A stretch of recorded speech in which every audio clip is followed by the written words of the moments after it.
everybody, and welcome back to another episode of Ticket Stubs and Popcorn. I am Frank. And I'm Peter. All right, so you know how it goes. We're going to take an actor and we're going to talk about what we think are the three best roles of that particular actor. No particular order. You may disagree, you may agree, you may disagree, you may agree. It doesn't matter. It's all about the discussion. It's all about the back and forth. It's all about that thing. But it's a love for two things. Passion for the before today we're talking about Bill Murray. But before we do that, two things. One, that constant nagging thing in the back of your head to like and subscribe. You're going to do that. You'll probably see a little ticker thing going along the bottom right now. So you're going to do that, which is awesome. And Please then share, I'm going to ask you a question because you were just too got slow. your finger out there fast, didn't you? And it was fast. like, So, I'm going to ask you a question. All right. We have in the past spoken about whether an actor is an actor or a movie star. And so today, in that vein, is a movie, and I'm going to give you a movie, is a movie a movie or a film? Ooh, a movie or a film. All right. Now, I have one in mind. You're going to think about it, and we're going to talk about it at the end. And the filmed entertainment, just so I don't call it one or the other, that you are to consider is Pulp Fiction. Never seen it. Don't know. Good. Okay. Pulp Fiction. Gotcha. So, movie or film, we'll talk about that later, and I'm sure that there's someone It's a out there favorite of watching both of it ours, too. who just, and that's what I think will make it fun. So, today we're going to talk about Bill Murray. I am going to go first because I'm feeling pretty pushy today. So, Bill Murray, my first one is going to be Lost in Translation. I think it's fantastic because, one, great movie, ScarJo's in it, fantastic, directed by Sofia Coppola. Great movie, and I think that it is probably the first movie where Bill Murray goes in such a he had been in more serious movies.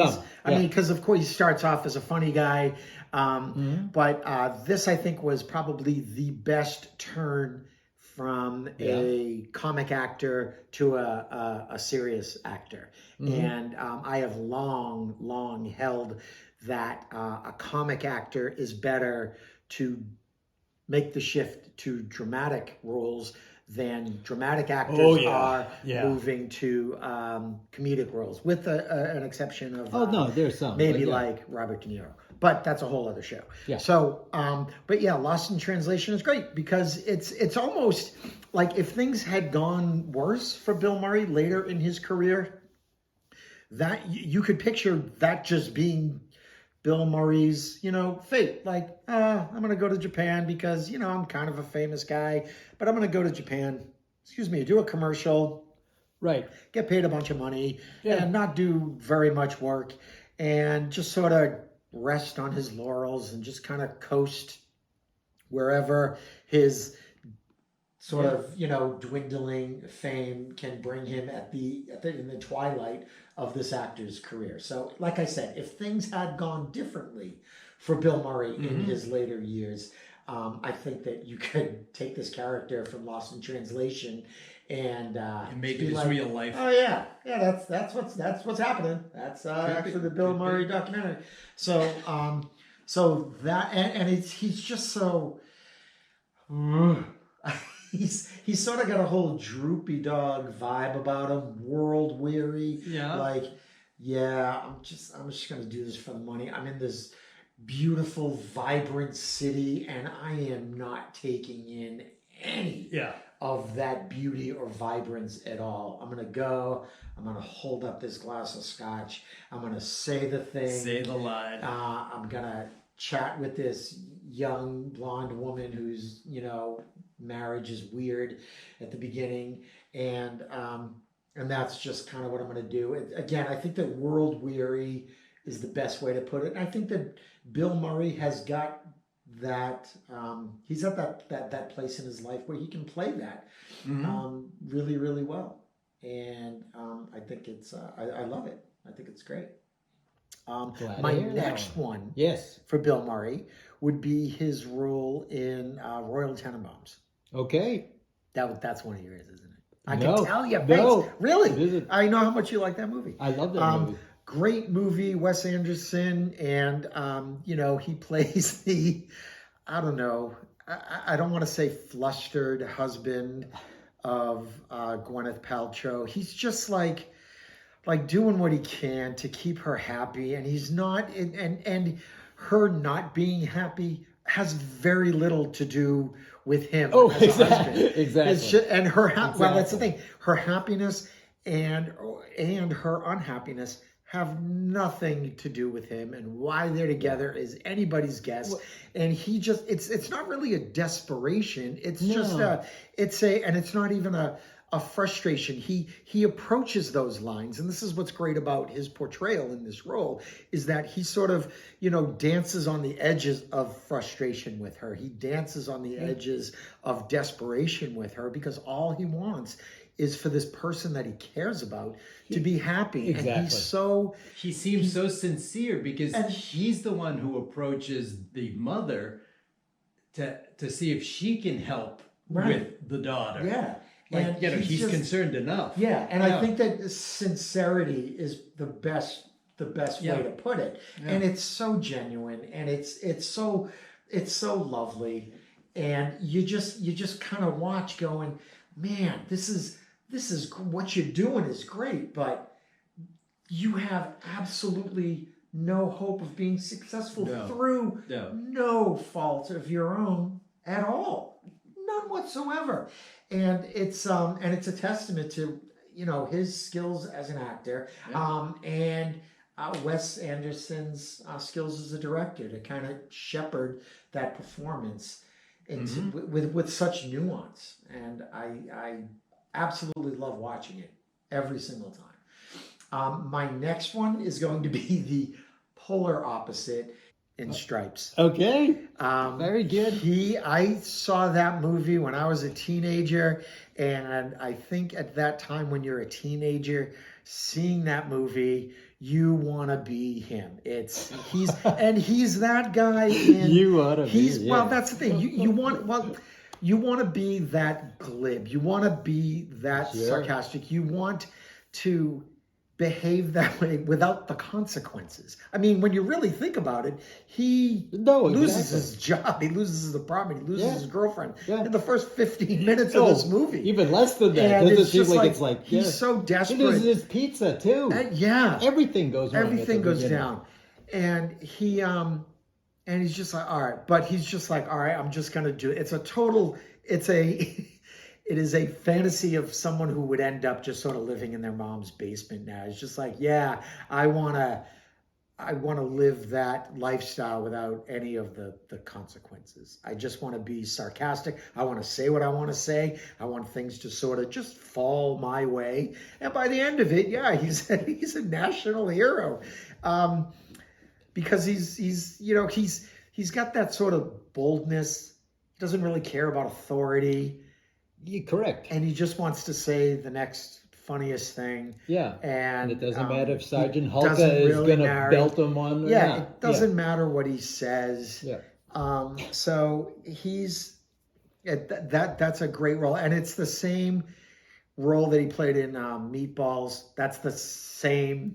It's the same guy, and it's he's not quite the same guy in Caddyshack, but he's also that sort of like, no consequences. He's just living on the very, scraped shoe bottom of society, but he's still lovable, and you dig him. You love seeing him show up in a movie. But then his career moves on, and he's able to do more substantial things. The thing that I haven't thought of Stripes in a little while. I love the movie, but I haven't thought of it in a while. Is when you think about this, what is he supposed to be? What, maybe early 30s in the movie? I'm going to say late 20s, early 30s. Okay.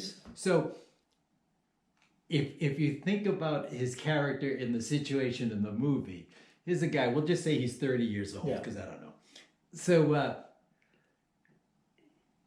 he's 30 years old. He's lost his job. He's lost his girlfriend. Lost everything. He's just screwing up at a lot of different things, to the point where it actually seems that joining the army is a viable alternative. Right. So here's a guy, he's going like he's not drafted. This isn't that time period. He volunteers.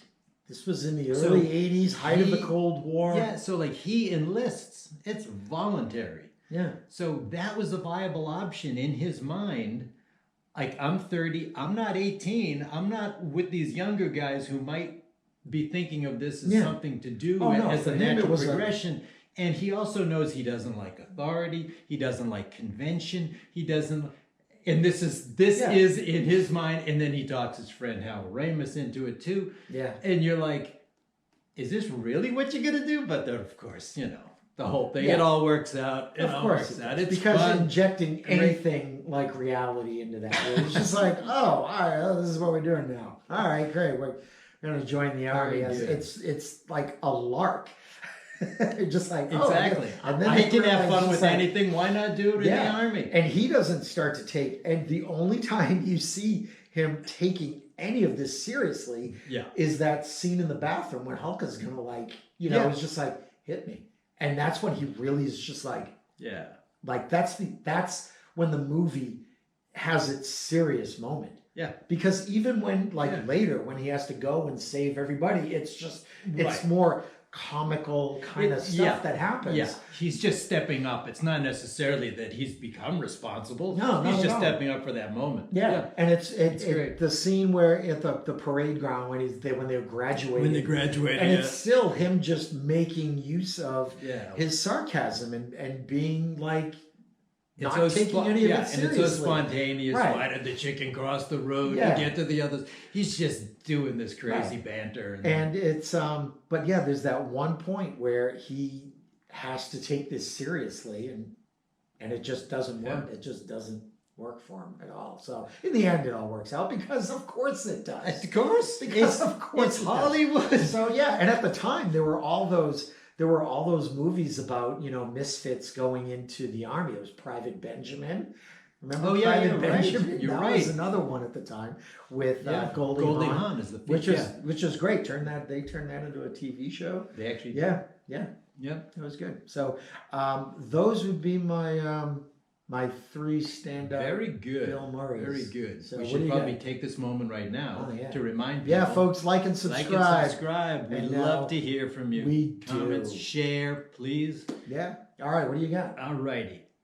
I just want to preface this by saying I really have come... I always liked Bill Murray. I always liked Bill Murray. I've really come to love his talent. He was able to make this transition where so many of those, SNL alum people never really made it quite as well as he did. Yeah. I think of a contemporary of his would be like Chevy Chase, who was... When Chevy Chase left SNL, that's when they brought Bill Murray in because they needed to keep that certain number for role plays with the thing. But if you look at fast forward to the last 10 years or so, where Chevy Chase was on Community for a while, and then he pissed off enough people that he wasn't on Community anymore. Right. But he didn't. There's nowhere really else for Chevy Chase to go. Who's just as talented, just as funny, but he's kind of a jackass, apparently, if you want to believe the tabloids. So, but Bill Murray is Bill Murray. I really love a lot of his stuff. I appreciate him.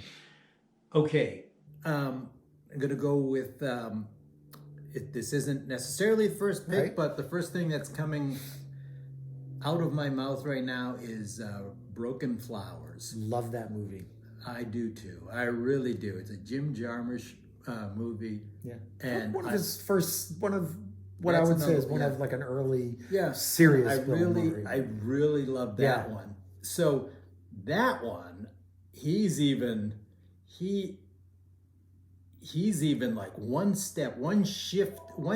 gear shift behind, just lower than even the character in Lost in Translation. Yeah. He's just so laconic. He's not going to move, like, he's not going to even bother fighting inertia. He's just there. Yeah. That body at rest is going to stay at rest. Yeah. He's sitting on the couch and he's wearing like the track suit, which of course is so ironic because he ain't moving for much, and he's wearing a track suit. Well, that's built more for comfort than speed. Exactly. At that point.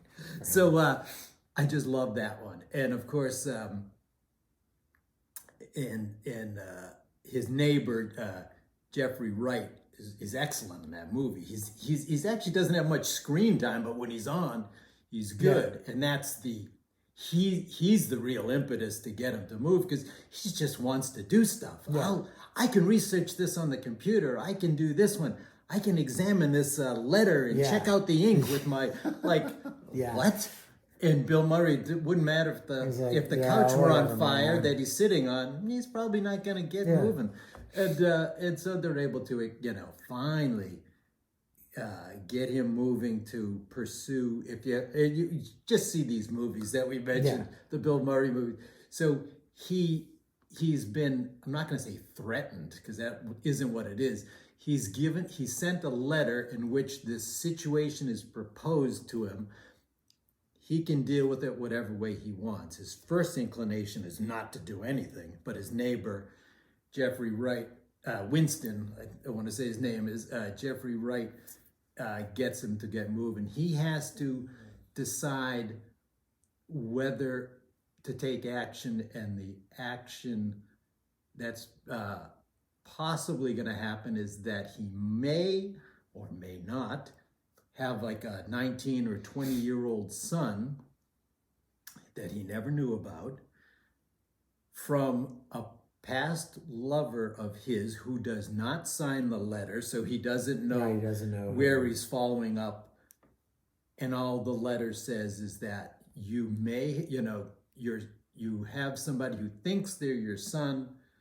I forget exactly, but he may in the future try to seek you out. So he doesn't even know what's going on. So his whole thing is just ignore the whole thing. It'll go away. I've already lived X amount of years without knowing about this. Why bother now? And then so he makes a short list of possible women, and then Winston, the neighbor, Jeffrey Wright, writes down makes him try to pursue this. He's got money, so that's not a problem. He's done something in the computer industry very early, and it's made his money. And so money is not an object. So they're able to buy him plane tickets and hotel rooms and blah, blah, blah, and get him around the country. So he goes and he sees past girlfriends, lovers, and that's a whole discovery, but he's still just so low key. Just even below low key. But it's a really, I think it's a really interesting look at. He works it so well. I think it's a great sort of look at older relationships. Relationships for he can look back 20 years. In some cases, he hasn't seen some of these women in 20 years. Yeah, and what are... And they're all completely different. Those women in their personalities are so different. It's like when we were talking about High Fidelity, the John Cusack movie. Yes. When he goes through and does this little postmortem on his relationships. Yeah. This is like similar, but even 20 years later. 30 years later. So, and looking at relationships like that, relationships, looking back from your 50s at a relationship you had, in your 20s or so. It's kind of interesting. And, I've come across old love letters and stuff like that from, my past, and you think back on those days. Yeah. It's an interesting review. The other scary thing is that you get the feeling, because he plays this character so well in the way it's written, is that he really may not have given any thought to any of these women within the last 20 years. Probably not. Not even, it's just the way it is. Like, he's really trying to think, who was I with during this time of my life? And it's just very interesting. It's well done, well acted. well directed. I think, spoiler alert, we don't really find out at the end. And to be honest, I don't think it's the important thing at all. It's very is there a boy out there? Who was the mother? Right. These questions we don't know. But at the very end, you see he is called to act. There is something that he does take action upon, and he realizes maybe a little different, and he's perhaps going to live more in the present. Because he's kind of checked out of life in this one. Great. But I just love that movie. What's your next one? Second one is The Life Aquatic with Steve Zissou. Another Wes Anderson. Yeah. Matter of fact, you could pick almost any of his movies. Yeah. Of his Wes Anderson movies, and he's great. Like, I love Rushmore, that performance really well too. Yeah. But I think the Life Aquatic, I think is a better one. I think that's a better choice. I think that one's my favorite of all, and he's in so many of them. And you know how I feel about the Royal Tenenbaums. Yeah. I just love his character in this one better. Life Aquatic. It's a little more, and it's just he's just tremendous. Like, he's lost his friend to an attack by possibly some sort of a sea creature. We don't know if it's if it's mythical. Does this thing even exist? And so then that starts this whole quest. He's already the Jacques Cousteau character, so he is the most famous oceanographer out there, and he plays that off so well. He really does carry himself that way. And there's there's a whole storyline about his son in that too. So trying to balance that with him trying to and that one there is just so great. And then so he's right. Is he becoming the father figure? Is he the father? Right. Of the Owen Wilson character, we don't know, but one of the little side characters. There's a lot of great little characters in this movie. One of my favorite ones is Willem Dafoe in that movie. Oh yeah. So Willem Dafoe now has been his first mate on the ship, and for a long time, and he's getting hurt because now all of a sudden the appearance of Owen Wilson on the ship may or may not be, related to Bill Murray, but now he's spending more time, a little more attention. And Willem Dafoe, he's a grown man. He loves the attention. Here he is he's almost like, he's being supplanted. He's pouty and then he's angry and it is just like, it's a great little thing. It's but that one there, I love that movie, and that one, I just think that role is a little bigger than the other Wes Anderson movie roles. So that one's tremendous, and then he's got a great relationship with his wife, and so there's struggles in different directions, and then there's the Cate Blanchett character, who comes on as a reporter. So there's a lot more people for him to bounce off of. Right. And that's just wonderful. So I love The Life Aquatic with Steven Zissou. And my third one, and this one I will say, I think is my top pick, because it really stands out, is Life in Translation. Okay. I just love that movie. I mean, I really love that movie. Yeah. I just love that movie. There's not much more I can say how much I love the movie, but I can say more about Bill Murray as an actor. He's just lost in a few ways, not just in translation, but there's the whole thing, you start the movie off, and both in terms of Scarlett Johansson and him, they're both lost, but they're lost in a lot of ways, and sometimes a little different ways, where it's like just the whole jet lag thing. So you're already kind of lost. You don't even have your natural rhythm going yet. And then each one is in a different marital situation, different points, obviously, in their life. And then there's the whole idea of their time clocks are off, so they're like spending weird hours at different times in the bar, in the restaurant, this sort of thing. And then they start to grow together and spend more time together in this wonderful city. But his character is just, they're both tremendous in the movie. The thing that, the other thing I love is that the way it's written and directed, because it's both written and directed by Sofia Coppola, is that there's certain things that we still don't know. You can watch that movie 5 times, you still don't know what kind of a relationship are they really having. You know what? I think and that it doesn't matter really. It's just that it is a close relationship, and that's good enough. That's one of the. And I'm sorry, but no, that movie, any discussion of that movie inevitably comes around to what did he say to her at the end? Exactly. It doesn't matter. But the other thing is that I think is the so important part, is that it doesn't matter.